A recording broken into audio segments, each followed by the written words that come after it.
Buenas noches, profesora. Buenas noches, compañeros.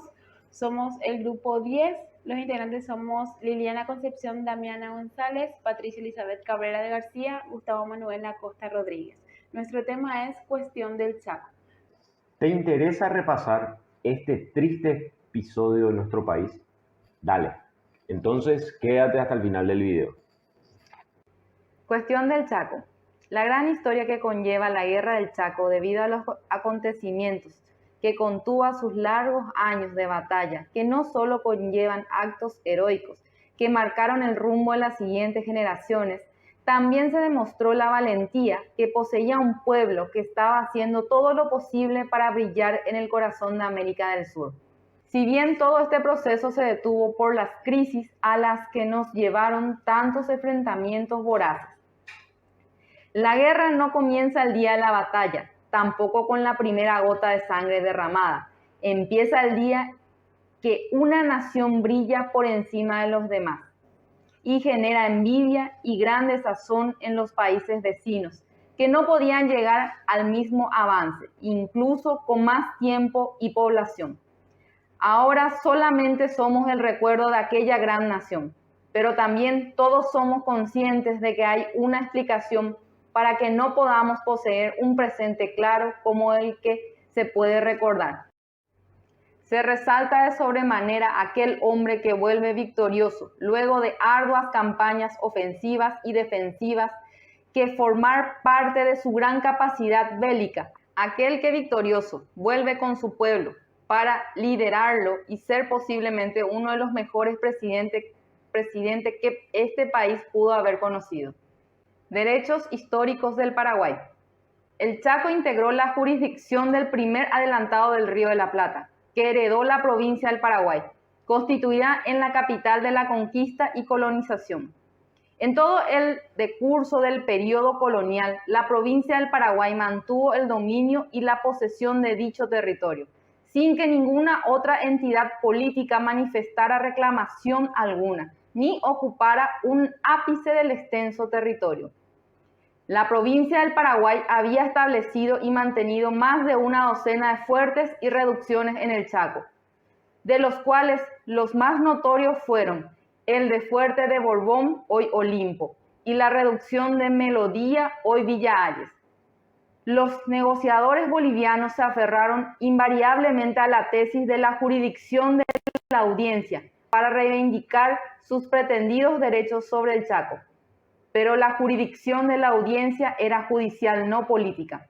En la época independiente, gobierno boliviano alguno reclamó por la ocupación ni los actos de soberanía ejercidos por el Paraguay.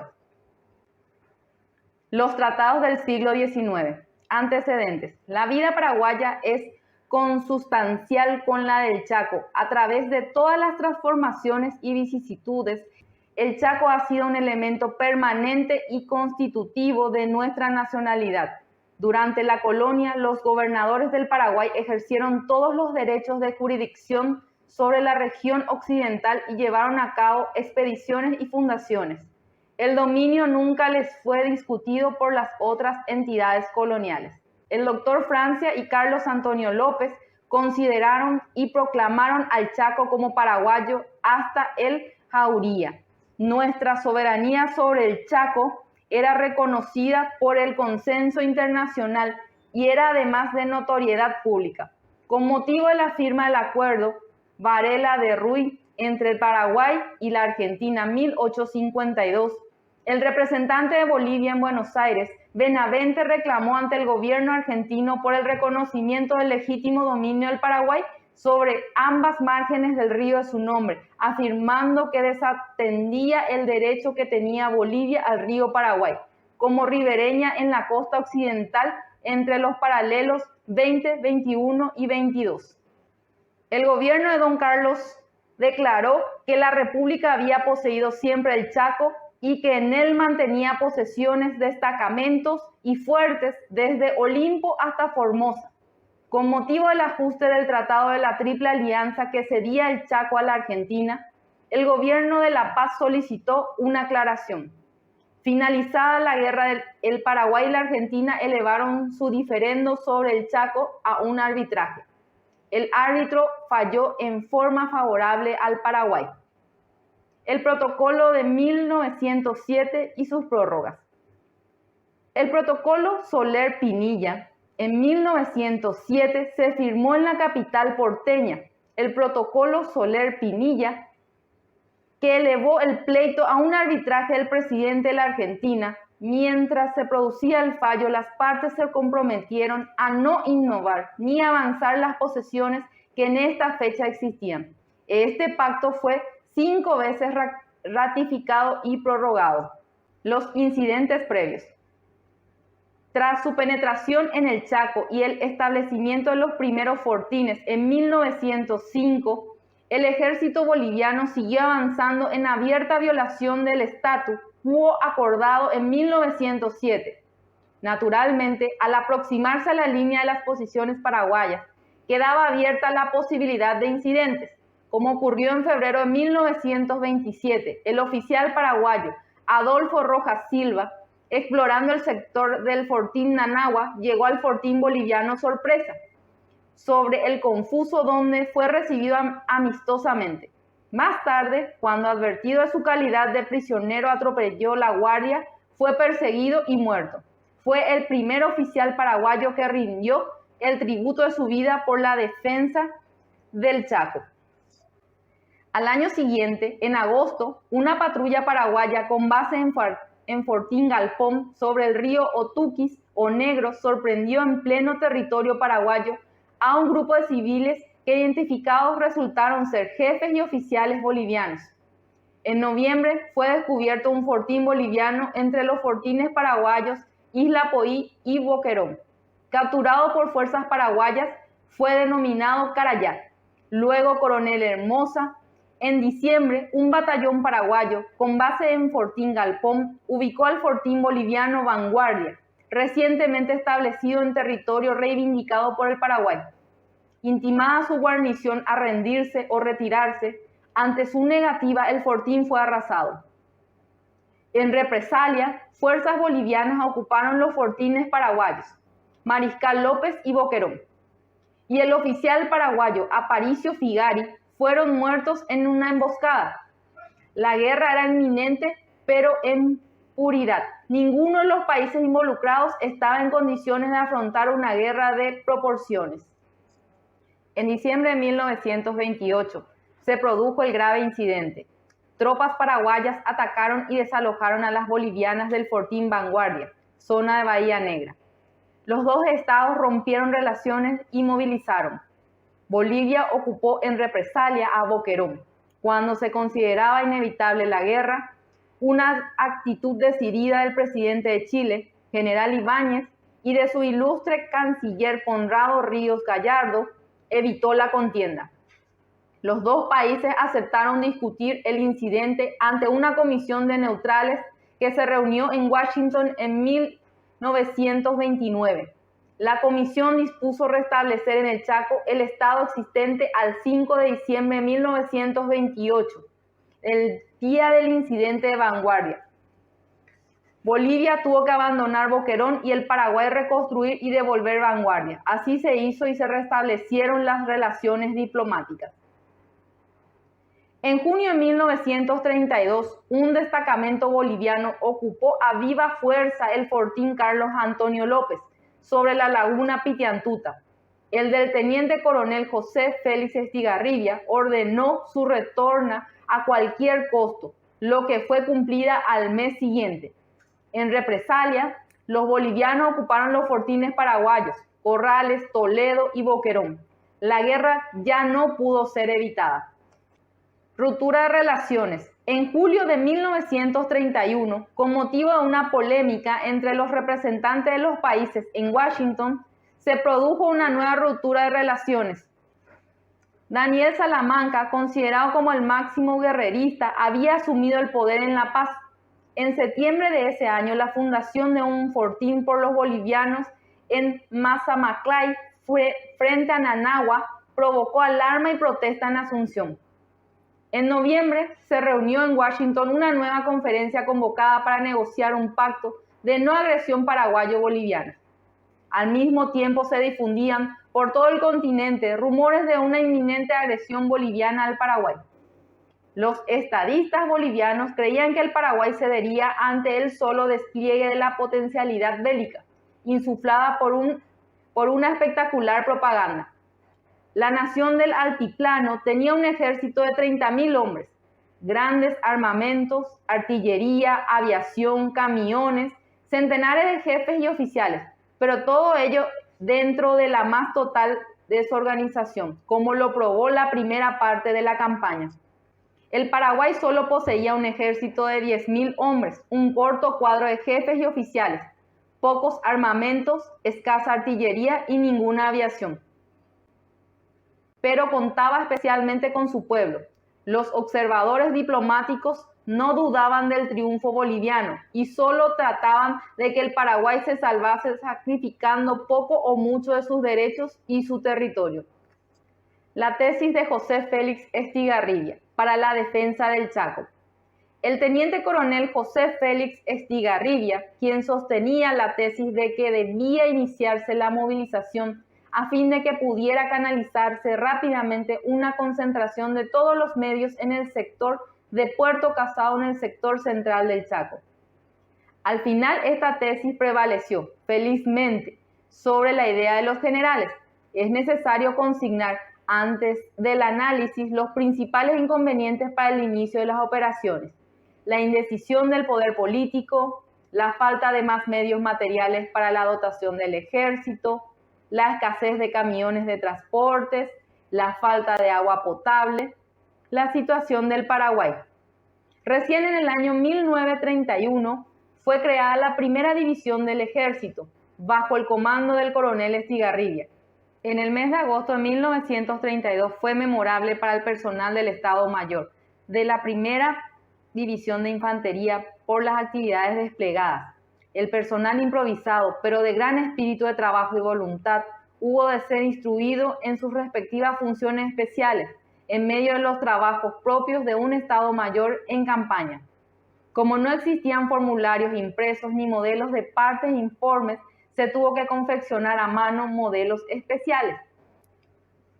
En el país no se realizaban maniobras militares, salvo una vez en el año 1930, y la única concentración militar efectuada en Campo Grande en 1930, que se llamó maniobra militar, con unidades esqueléticas y mutiladas orgánicamente, sirvió para poner en evidencia lo que venimos diciendo respecto a la anarquía reinante y la falta de un mando respetable y respetado.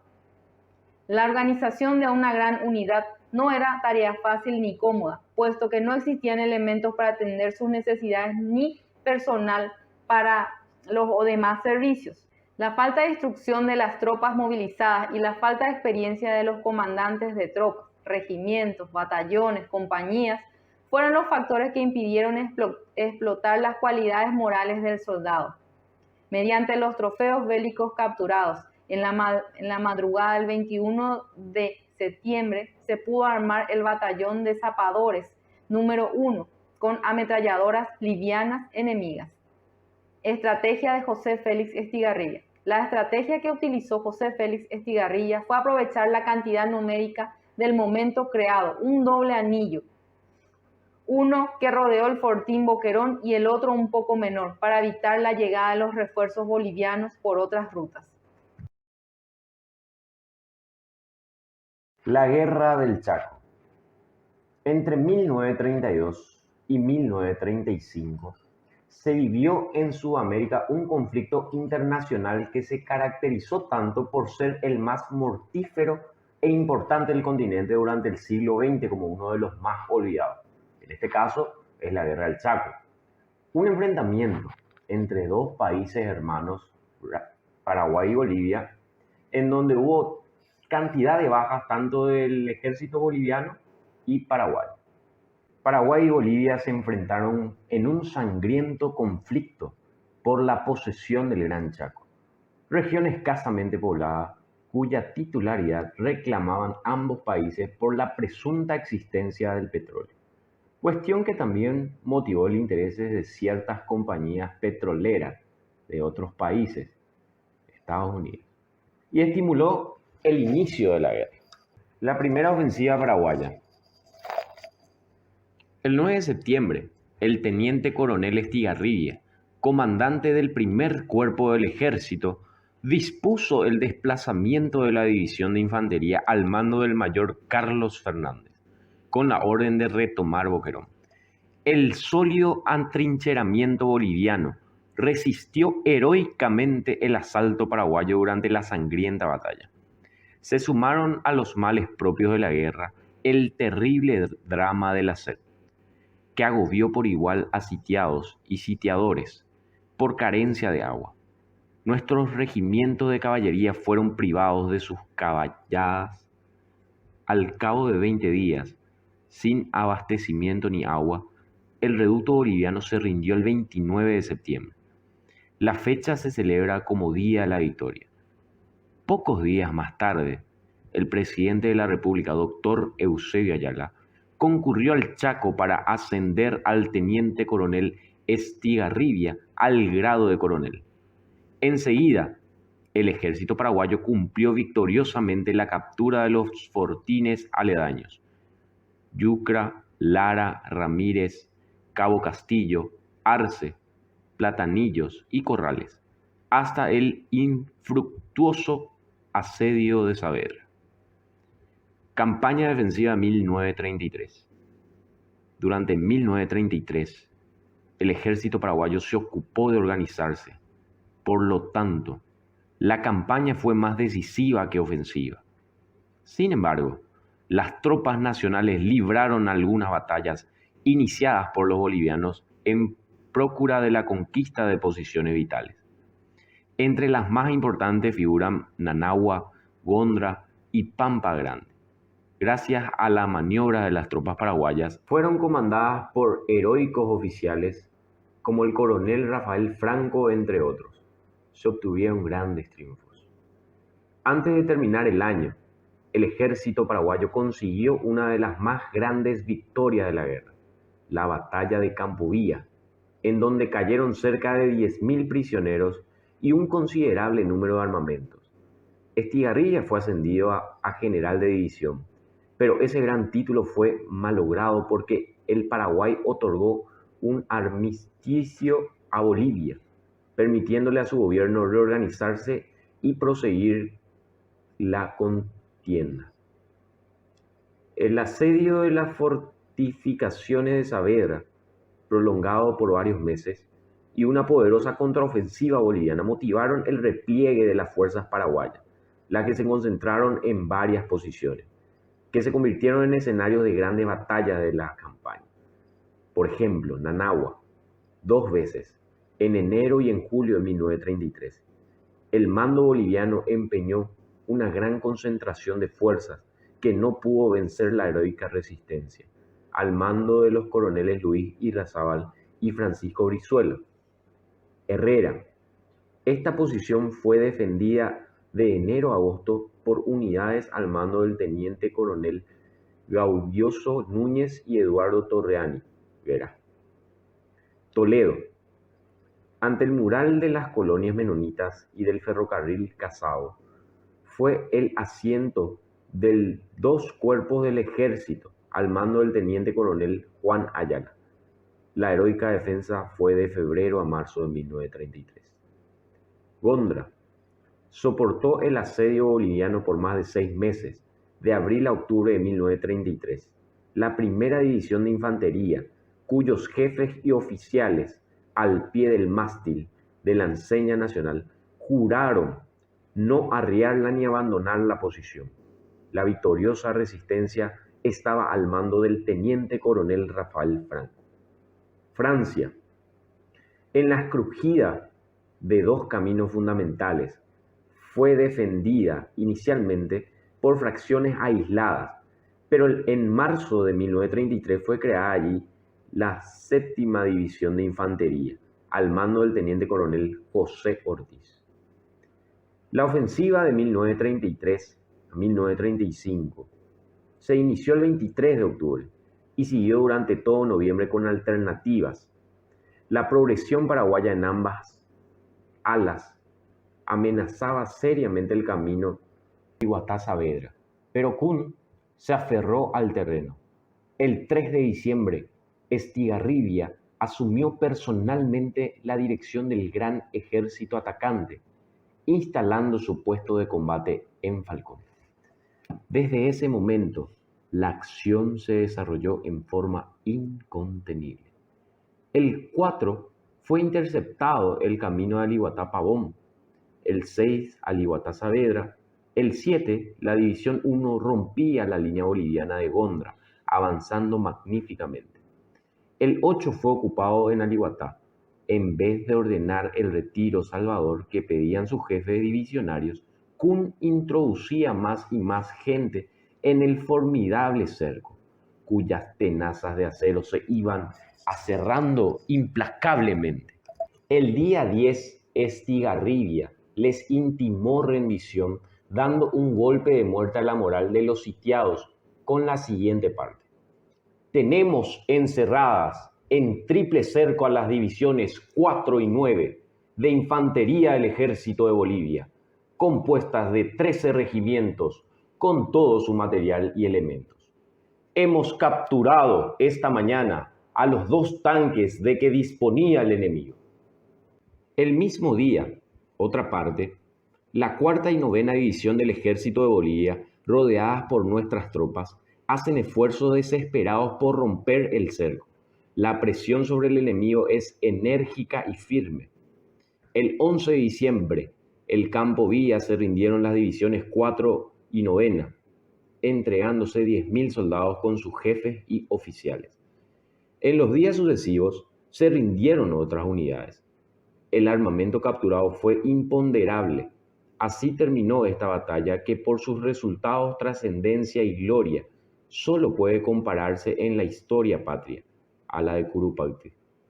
El presidente Ayala, presente el día 11 en el puesto de comando del Chaco, ascendió al jefe victorioso y general de la división y lanzó la siguiente proclama: el éxito alcanzado no es fruto del azar, sino el resultado lógico de un plan concebido con inteligencia y ejecutado con alto espíritu y firme voluntad de vencer. El pueblo paraguayo ha demostrado al mundo que su tradición en honra, de bravura y patriotismo es mantenida en nombre del Paraguay, que se dibuja de nuevo en la historia con fulgores de heroísmo. En nuestros corazones de ciudadanos laten con fuerza la fe de la patria inmortal. Los restos poderosos del ejército de Kun comenzaron la huida. Cayeron Saavedra, Zamaclay, Murguia, Cuatro Vientos, Tinfunque, Corrales, Chañar, Sorpresa, Platanillos, Bolívar, Loa y Camacho. Kun fue destituido, siendo reemplazado en el comando por el general Peñaranda, uno de los pocos que pudieron salir del cerco. Nuestro gobierno ofreció un armisticio de 10 días, 19 al 30 de diciembre, que, aceptado por Bolivia, fue luego prorrogado por 5 días más. La Comisión de la Liga de las Naciones, que tras visitar el campo paraguayo se había trasladado al boliviano, marchó a Montevideo. En esta capital se hallaba reunida la Conferencia Panamericana. Se hicieron intensas gestiones para detener la guerra, pero fracasaron, y el 6 de enero se rindieron las hostilidades. Avance al oeste, derrota de Strojets. Nuestro ejército avanzó hacia el oeste, alcanzando una línea que iba de Vallivian sobre el Pilcomayo hasta Cañada Tanja, cerca de Picuiba. En marzo de 1934, nuestra sexta división derrotó en Cañada Tanja a la 9ª División Boliviana, reorganizada, capturando 1.000 prisioneros.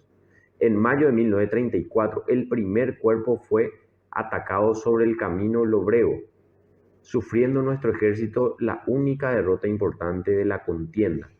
Los bolivianos se apoderaron de 1.200 prisioneros y muchas armas. La lucha se desplazó luego hacia el sector Picuiba-Carandaitú.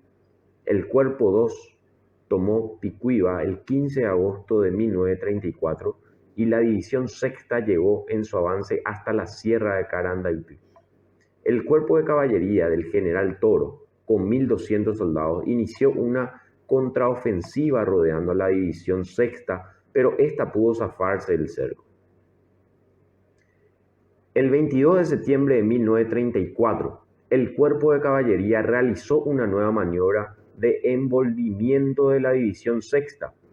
Esta unidad, comandada por el coronel Paulino Antola, consiguió brillantemente romper el cerco. El Cuerpo de Caballería prosiguió en forma alarmante su avance hacia Picuiba. En septiembre, todo el ejército enemigo, compuesto por unos 50.000 soldados, se hallaban en plena ofensiva. La organización boliviana alcanzaba su apogeo y afluían al Chaco hombres, armas, víveres. Nuestro ejército, con solo 25.000 hombres, no solo se hallaban en evidente inferioridad de condiciones, sino también en delicada posición estratégica. El impresionante avance de Toro en 149 direcciones amenazaba todo nuestro sistema defensivo y la cabecera de la esencial vía férrea Puerto Casado. En medio de grandes asechanzas y peligros, nuestro comando pasó otra vez a la ofensiva, y esta decisión fue salvadora. En el sector central, el primer cuerpo al mando del coronel Fernández llevó a cabo un movimiento envolvente en Cañada del Carmen. Fueron copadas las divisiones 10 y de reserva con sus comandantes coronel Maurillo y Walter Méndez y 7.000 soldados. En casi todos los sectores nuestro ejército volvió a avanzar. Cayó la posición, el enemigo se replegó hacia el Pilcomayo y Villamontes. De Bobó a Villamontes. En los últimos días de diciembre, el tercer cuerpo del ejército paraguayo, al mando del coronel Nicolás Delgado, obtenía otra resonante victoria con la captura de Bobó sobre el Pilcomayo. El primer cuerpo del ejército, coronel Carlos Fernández, asediaba Villamontes, que resistió todas embestidas ya en febrero de 1935. Para Pitín Gavi, la brillante maniobra y victoria del Carmen, seguida de otra operación audaz y sorprendente, el comando paraguayo se trasladó rápidamente a la división número 7 del sector El Carmen, donde acababa de actuar en el sector Picuiba. Esta división, después de una marcha heroica con su glorioso jefe, el coronel Eugenio Garay, al frente tomó el 9 de diciembre Grendahue, apoderándose de los únicos pozos de agua de la zona. Simultáneamente, el segundo cuerpo, que lo llevaba el señor coronel Franco, en una feliz maniobra atacaba Picuiba. El cuerpo de caballería del coronel Toro se encontró sin agua y, presa del pánico, inició la fuga de sus 12.000 hombres. Solo se salvaron 2.000. Cayeron prisioneros 3.000 y el resto murió de sed en el camino de Picuiba 27 de noviembre de 1934. En una contienda sangrienta y dolorosa fue esa nota dantesca. En un mes habían combinado la situación y la suerte misma de la guerra. Villamontes quedaba directamente amenazada. Nuestras tropas en su progresión alcanzaron las primeras estribaciones andinas y el río Parapití. Nuestro ejército había llegado a los límites del Chaco y amenazaba el corazón del enemigo, su petróleo, pero carecía por completo de efectivos, de armamentos y de medios de transporte para obtener una definición neta. Solo 18.000 paraguayos montaban la guardia a lo largo de una línea de 500 kilómetros. Nuestra artillería estaba muda desde meses atrás por falta de granada, y hacía rato que nuestros aviones habían desaparecido del cielo chaqueño. El 29 y 30 de diciembre de 1934, un fuerte destacamento nuestro, comandado por el mayor Alfredo Ramos, destruyó regimientos bolivianos sobre el Pilcomayo, apoderándose de 2.000 prisioneros y un gran botín. Protocolo de paz y consecuencias territoriales. Las naciones americanas intentaban solucionar el conflicto con el cese de las hostilidades. En conformidad, los gobiernos de Paraguay y de Bolivia decidieron firmar el 12 de junio de 1935 en Buenos Aires el Protocolo de Paz. La lucha cesó el día 14 de ese mes y con esto concluyó un infortunado episodio de nuestra historia. En cuanto a las bajas, unos 50.000 bolivianos y 36.000 paraguayos murieron en esta guerra. La solución final del conflicto quedó a cargo de una comisión reunida en Buenos Aires e integrada por la Argentina, Brasil, Chile, Estados Unidos, Perú y Uruguay.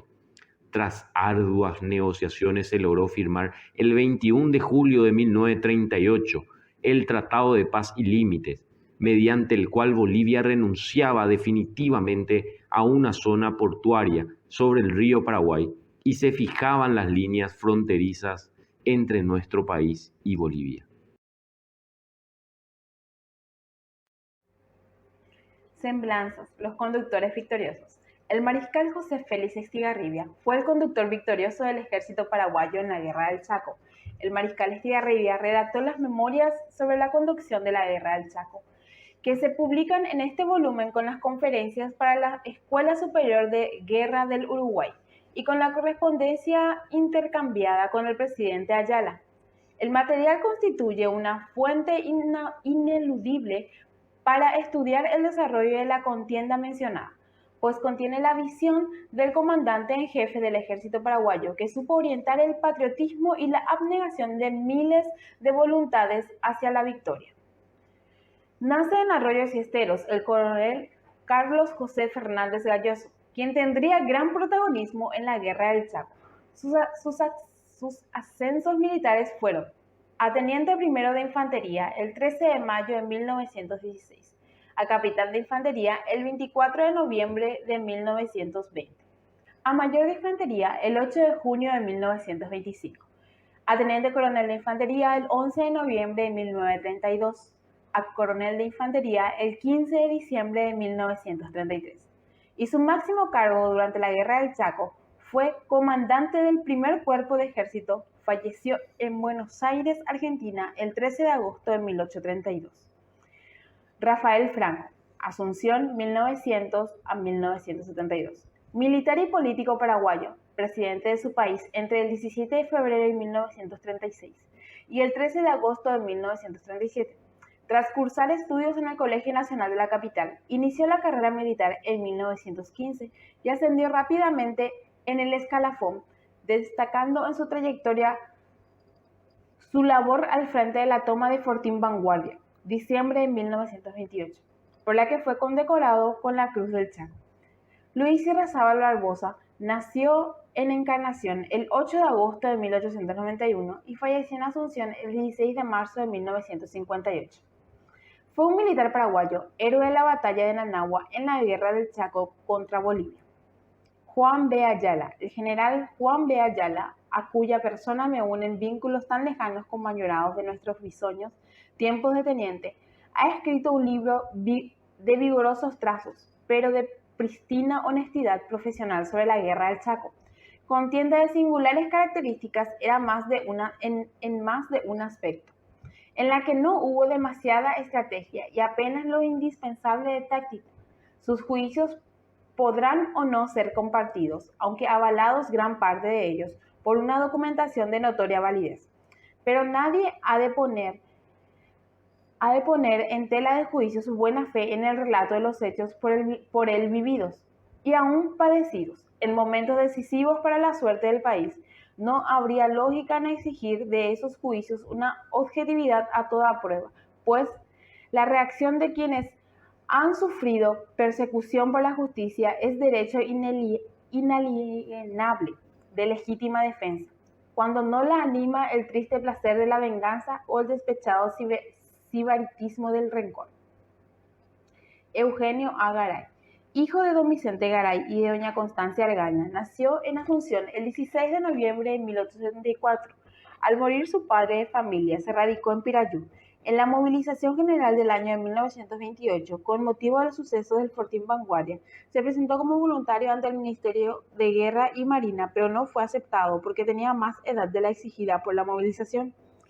Sin embargo, 4 años después, en plena guerra y para enfrentar la gran ofensiva boliviana a cargo del general Hans Kuhn, el 25 de febrero de 1933, fue nombrado en RI-16 Mariscal López, donde comienza su actuación en la Guerra del Chaco, teniendo 57 años.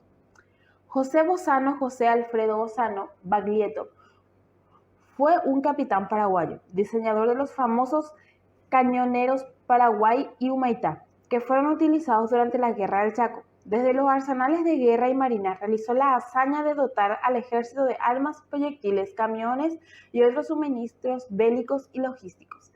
Nació el 7 de diciembre de 1895 y falleció el 14 de diciembre de 1969. Conclusión. Con este largo proceso de investigación acerca de los hechos acerca de la Guerra del Chaco y los arduos procesos por lo que pasó el Paraguay en todas las instancias, ya sea parte de la preguerra y posguerra, los hechos más resaltantes en conjunto con la totalidad de la guerra, desde el principio a fin, son la campaña ofensiva y defensiva, que son parte de los planteamientos de José Félix Estigarribia, además de la destacada victoria del Carmen, que logró replegar a gran cantidad de soldados enemigos. Todo lo que aconteció para alcanzar la victoria, las tropas que fueron replegadas, deberían reflejar tanta importancia y acaparar mucho interés de nuestra parte para entender hoy todo lo que es la bella historia del Paraguay. El protocolo de paz es lo mejor que pasó en esos años. El país necesitaba de tener un momento de descanso, luego de tantos conflictos bélicos que comprendieron una gran pérdida de territorio como también de población paraguaya.